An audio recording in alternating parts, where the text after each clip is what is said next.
Hello viewers, welcome to Telugu dose and don't forget to subscribe my channel.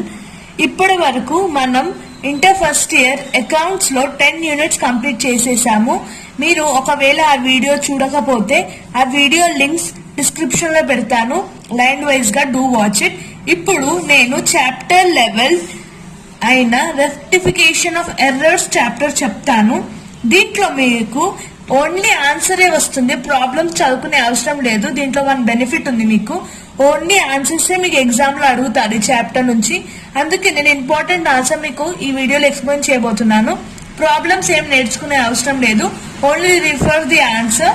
ఇప్పుడు మనం start చేద్దాం lesson నేను చూసుకున్నట్టయితే రెక్టిఫికేషన్ ఆఫ్ ఎర్రర్ అంటే మనం ట్రాన్సాక్షన్ లేకపోతే ఏదైనా అకౌంట్ చేసేటప్పుడు ఏదైనా ఎర్రర్ అంటే మిస్టేక్ వస్తే దాన్ని ఎలా క్లియర్ చేయాలి, రెక్టిఫై ఎలా చేయాలి అనేదే దీని కాన్సెప్ట్. అయితే ఇప్పుడు మనకి ఇంపార్టెంట్ ఆన్సర్ నేను ఇప్పటిదాకా చెప్పినట్టు types of error answer compulsory exam లో వస్తుంది. ఇది మీకు 5 మార్క్స్ క్వశ్చన్. ఇది మీరు నోట్ డౌన్ చేసుకోండి. నేను దీన్ని సింపుల్ గా ఈ విధంగా రాసి పెట్టాను. You can write down or take a screenshot of it. First error అంటే ఏంటో మనం తెలుసుకుందాం. దాని తర్వాత ఎలాంటి టైప్స్ ఆఫ్ ఎర్రర్స్ ఉంటాయో విల్ బి నోయింగ్. ఎర్రర్ అంటే an error is a mistake and rectification. Error అంటే ఏంటి? ఒక మిస్టేక్. రెక్టిఫికేషన్ అంటే ఏంటి? Correcting the mistake that has been occurred. అంతే. ఎర్రర్ అంటే ఒక మిస్టేక్ ఉంటుంది, రెక్టిఫికేషన్ అంటే దాన్ని కరెక్ట్ చేయడం అంతే. First types of error question వస్తే ఎర్రర్ గురించి రాయండి ఈ విధంగా. తర్వాత ఎర్రర్ లో మనకి 2 టైప్స్ ఉన్నాయి. Error of principle, clerical error. Error of principle, clerical error. దీంట్లో ఏం డివైడ్ లేవు మనకి. బట్ క్లరికల్ ఎర్రర్ లో 3 టైప్స్ ఉన్నాయి. దాంట్లో error of omission, error of commission, compensating error. దీంట్లో 3 టైప్స్. ఎర్రర్స్ వచ్చేసి 2 టైప్స్. క్లరికల్ ఎర్రర్ లో 3 ఉన్నాయి. ఫస్ట్ టైప్ వచ్చేసి అదే ఎర్రర్ ఆఫ్ ప్రిన్సిపల్ అంటే ఏంటో ఫస్ట్ చూద్దాం.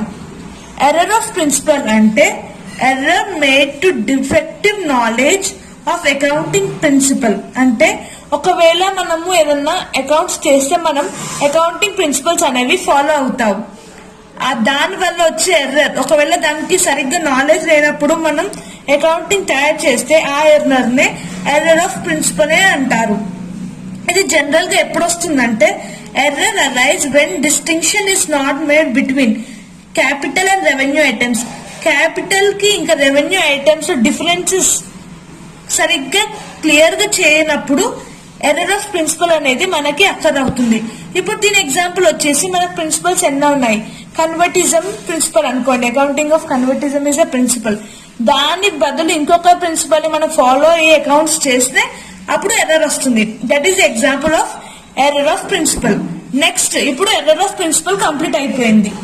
ఇప్పుడు క్లరికల్ ఎర్రర్ అంటే ఏంటో చూద్దాం. Error when recording either in original entry or posting in ledger. ఒకవేళ ఎర్రర్ ఎలా ఫామ్ అవుతుందంటే మనం చేసే ట్రాన్సాక్షన్ ని ఒరిజినల్ ఎంట్రీ లేదా దాన్ని లెడ్జర్ లో అంటే మిస్టేక్ గా ఒరిజినల్ ఎంట్రీ ఆర్ లెడ్జర్ లో పోస్ట్ చేస్తే ఈ ఎర్రర్ అనేది ఫామ్ అవుతుంది. ఇప్పుడు దీంట్లో టైప్స్ ఉన్నాయి కదా, error of omission, commission, compensation. ఈ 3 మనం నేర్చుకుంటే types of error answer complete అయినట్టే. You'll be scoring 5 marks in it. First type వచ్చేసి ఎర్రర్ ఆఫ్ ఒమిషన్. ఇది ఎప్పుడు ఫామ్ అవుతుందంటే error in books due to omission of some transaction. అంటే కొన్ని ట్రాన్సాక్షన్ ని వదిలేయడం. అంటే మనం దీంట్లో ఎంట్రీ చేసుకునేవి మర్చిపోయి ఒకటి యాడ్ చేసి ఇంకొకటి యాడ్ చేయనప్పుడు ఈ ఎర్రర్, ఈ మిస్టేక్ అనేది ఫామ్ అవుతుంది. జనరల్ గా ఎప్పుడంటే మనం సబ్సిడరీ బుక్ లో పర్చేస్ బుక్ అనుకొని సేల్స్ బుక్ లో ఎంట్రీ చేస్తాం, లేకపోతే మర్చిపోతాం అప్పుడు, లేకపోతే వాటిని మనం లెడ్జర్ లో పోస్ట్ చేయడం అనేది జరుగుతుంది. ఈ టైప్ ఆఫ్ ఎర్రర్ ని ఎర్రర్ ఆఫ్ ఒమిషన్ అంటాం. ఎగ్జాంపుల్ వచ్చేసి paid cash to Suresh not entered in cash book. ఇది మర్చిపోయారు, క్యాష్ బుక్ లో సురేష్ పేమెంట్ ఎంట్రీ చేయలేదు, అందుకే ఇది error of omission. Next move on to error of commission. Error of commission అనేది క్లరికల్ ఎర్రర్. మనకు తెలిసినట్టే దీని సబ్ డివైడ్ అయింది. క్లరికల్ ఎర్రర్ లో ఎర్రర్ ఆఫ్ ఒమిషన్ అనేది అండ్ ఎర్రర్ ఆఫ్ కమిషన్ అనేది డివైడ్ అయ్యింది. ఎర్రర్ ఆఫ్ కమిషన్ లో this arise because of mistakes in చిన్న మిస్టేక్స్, అంటే మనం లాస్ట్ క్యాల్కులేట్ చేసినప్పుడు వచ్చిన మిస్టేక్ కానీ, మనం టోటల్ మర్చిపోయి కొన్ని డిజిట్స్ ఎక్కువ కొంచెం తక్కువ టోటలింగ్ లో చేయడం కానీ, లేకపోతే wrong posting or posting twice, ఒక పోస్ట్ ని ఇంకో దాంట్లో పోస్ట్ చేయడం కానీ మర్చిపోయి, లేకపోతే చేసిన పోస్ట్ 2-3 టైమ్స్ చేయడం కానీ, ఈ విధంగా లెడ్జర్ లో కానీ ఒరిజినల్ బుక్ లో చేస్తే ఈ మిస్టేక్ ని ఎర్రర్ ఆఫ్ కమిషన్ అంటారు. This is simple. ఇది డైలీ బేసిస్ లో మనం చేసే రాంగ్ థింగ్స్. ఇక్కడ మన ఎర్రర్ ఆఫ్ కమిషన్ దీనేమో కొన్ని మర్చిపోయి స్కిప్ చేయడం వల్ల వచ్చే మిస్టేక్. ఇదేమో ఇది. థర్డ్ ఎర్రర్ వచ్చేసి కాంపన్సేటింగ్ ఎర్రర్. ఇది సింపుల్. ఏంటంటే error arise as one error is compensated by other error. అంటే ఇప్పుడు నువ్వు ఇక్కడ ఒక మిస్టేక్ చేశారు, మీరు 1 మిస్టేక్ అయ్యింది, దీని వల్ల ఇంకొకటి ఎఫెక్ట్ అయింది అనుకోండి. అంటే ఇక్కడ డెబిట్ 2000 వేసుకుంటారు, ఇక్కడ క్రెడిట్ ఎఫెక్ట్ అయింది అనుకోండి, దాన్ని కాంపన్సేటింగ్ ఎర్రర్ అంటారు. ఎగ్జాంపుల్ చూస్తే మీకు అర్థమవుతుంది. ఎక్సెస్ డెబిట్, ఎక్కువ డెబిట్ వల్ల ఏమవుతుంది, ఏం ఎఫెక్ట్ అవుతుంది, క్రెడిట్ కూడా ఎఫెక్ట్ అవుతుంది. ఎందుకంటే ఇక్కడ మిస్టేక్ అయింది కాబట్టి ఇది ఎఫెక్ట్ అవుతుంది. దాన్నే కాంపన్సేటింగ్ ఎర్రర్ అని అంటారు. This is the important answer of this chapter.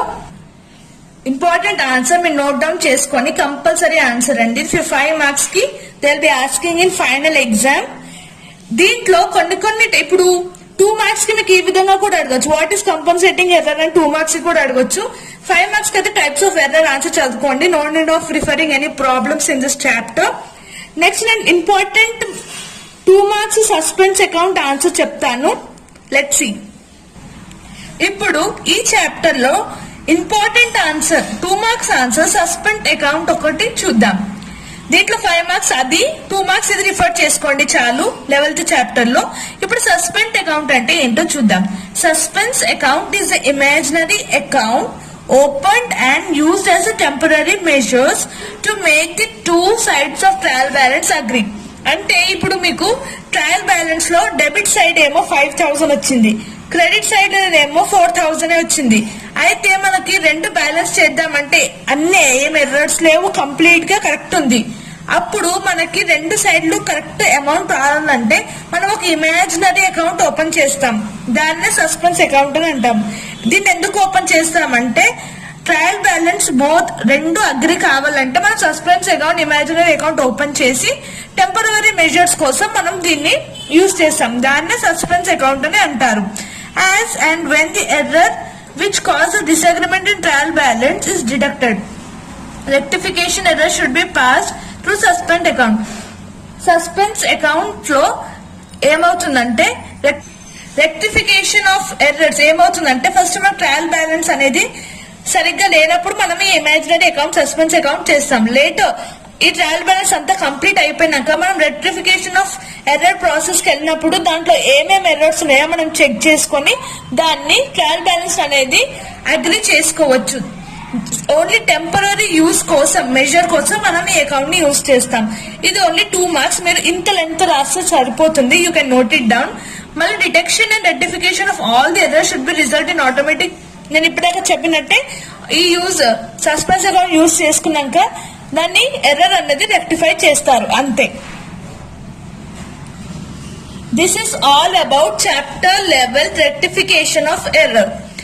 ఇప్పటి వరకు మనం 10 యూనిట్స్ అని చెప్పాను అకౌంట్స్ లో. ఇది 11th యూనిట్ కూడా ఈ వీడియోతో కంప్లీట్ అయిపోయింది. నెక్స్ట్ చాప్టర్స్ వచ్చేసి మీకు ఇంపార్టెంట్ 20 మార్క్స్ సమ్ ఉన్న చాప్టర్స్. ఈ వీడియో తర్వాత నేను అవే అప్లోడ్ చేయబోతున్నాను. So stay tune. దాంట్లో మీకు ఏ డౌట్స్ ఉన్నా, ఈ వీడియోస్ లో ఏ డౌట్స్ ఉన్నా comment below. Thank you for watching and don't forget to subscribe my channel for more education videos.